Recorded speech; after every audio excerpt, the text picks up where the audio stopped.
నమస్కారం. నా పేరు గోపాలకృష్ణ నాయుడు. మనం హిట్ టీవీ ద్వారా సాముద్రిక శాస్త్రం అనేక విషయాలు తెలుసుకుంటున్నాం.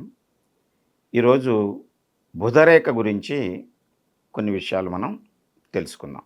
బుధరేఖ అంటే అరచేతిలో మనం ఇతర రేఖలను మనం చూసినప్పుడు జీవిత రేఖ, శిరోరేఖ, హృదయరేఖ, అదృష్టరేఖ. ఇవి కాకుండా భుజస్థానము వైపు అంటే బుధస్థానము అంటే చిటికెన వేలు దిగువ భాగాన ఈ బుధస్థానము. అరచేతిలో ఈ జీవిత రేఖ దగ్గర నుండి కానీ, అదృష్టరేఖ నుండి కానీ, చంద్రస్థానము నుండి కానీ, కంకణ రేఖ నుండి కానీ, ఈ జీవిత రేఖ లోపలి భాగము శుక్రస్థానము, కుజస్థానము మధ్య నుంచి ఇలా ప్రారంభమయ్యి బుధస్థానము వైపు వెళుతూ బుధస్థానాన్ని చేరినటువంటి రేఖని బుధరేఖ అంటాము. ఈ బుధరేఖని కొంతమంది వ్యాపార రేఖ అని కూడా పిలుస్తారు. కొంతమంది ఆరోగ్య రేఖ అని కూడా అంటారు. ఎందుచేతనంటే బుధరేఖ పైన మనం కొన్ని సందర్భాలలో కొన్ని ఆరోగ్య విషయాలను కూడా మనం గమనించటం జరుగుతుంది. ముఖ్యంగా వ్యాపారము. ఈ వ్యాపారము చేసేటువంటి వ్యక్తులు వ్యాపార దక్షత, వ్యవహారము, వ్యాపారములో ఇచ్చిపుచ్చుకోవటము, వ్యాపార మెలకువలు ఇవన్నీ బుద్ధితోటి, బుధుని యొక్క లక్షణాలతోటి మిళితమై ఉన్నాయి కనుక ఈ బుధరేఖను మనం వ్యాపార రేఖ అంటాం. ఇది సాధారణంగా ఈ అరచేతి దిగువ భాగంలో బుధస్థానం వైపు మనకి కనిపిస్తుంది. ఖచ్చితంగా చెప్పాలి అంటే ఇది అరచేతి కింద, ఇది బుధస్థానం. ఈ బుధస్థానము ఇక్కడ చంద్రస్థానము, శుక్రస్థానకు మధ్యలో ఈ జీవిత రేఖ ఉండే ప్రాంతం నుంచి బుధస్థానానికి చేరుతుంది. ఈ రేఖ స్పష్టంగా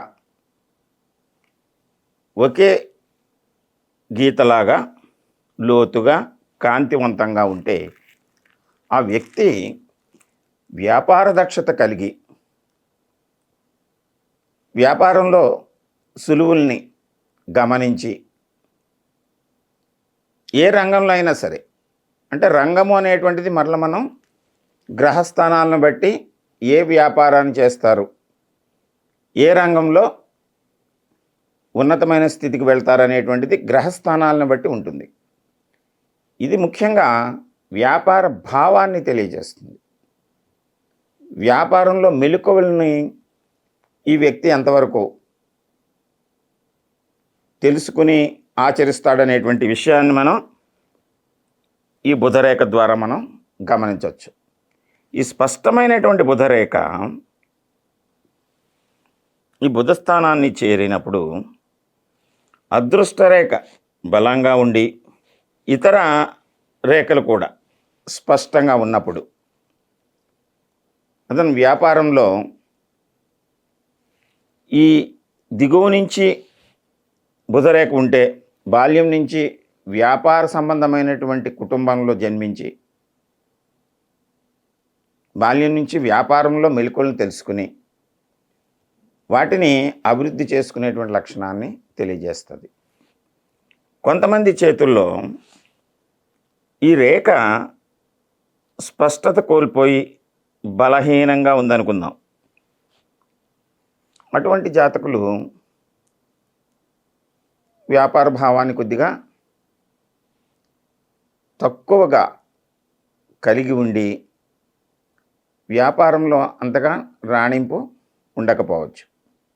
అటువంటి వ్యక్తులకి మనం ఈ సూచన చేసేటప్పుడు మిగిలిన రేఖలను కూడా పరిశీలించి వ్యాపార భావాన్ని చెప్పేటువంటి ఈ బుధరేఖ స్పష్టత కోల్పోయినప్పుడు అటువంటి వారికి వ్యాపారాన్ని మనం సూచించకుండా ఇతర వృత్తుల్లోకి వాటిని ప్రవేశించమని చెప్తాం. అయితే ఇది కొంతమందిలో ముక్కల కింద ఉంటుంది. ఇలాగ 2-3 ముక్కల కింద తెగిపోయి ఉంటుంది. ముక్కల కింద తెగిపోయి మధ్యలో ఖాళీలు లేకుండా ఓవర్లాప్ అయిందనుకోండి, అది పర్వాలేదు.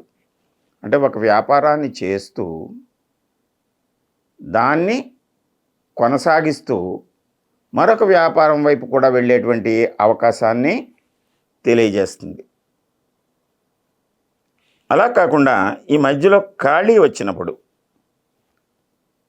ఒకటి కొనసాగిస్తూ కొంతకాలం అయిన తరువాత ఆ వ్యాపారంలో ఆటంకం ఏర్పడి దాన్ని కొంతకాలం నిలుపుదల చేసి మరలా కొనసాగించేటువంటి లక్షణాన్ని తెలియజేస్తుంది. ఇది ఓవర్లాప్ అయితే ఒకేసారి ఒకటి కొనసాగిస్తూ మరొక దాన్ని ప్రారంభించేటువంటి లక్షణాన్ని తెలియజేస్తుంది. ఈ వ్యాపార భావాన్ని, వ్యాపార దృక్పథాన్ని సూచించేటువంటి ఈ బుధరేఖ గురించి మరికొన్ని విషయాలు తదుపరి ఎపిసోడ్లో మరలా తెలుసుకుందాం.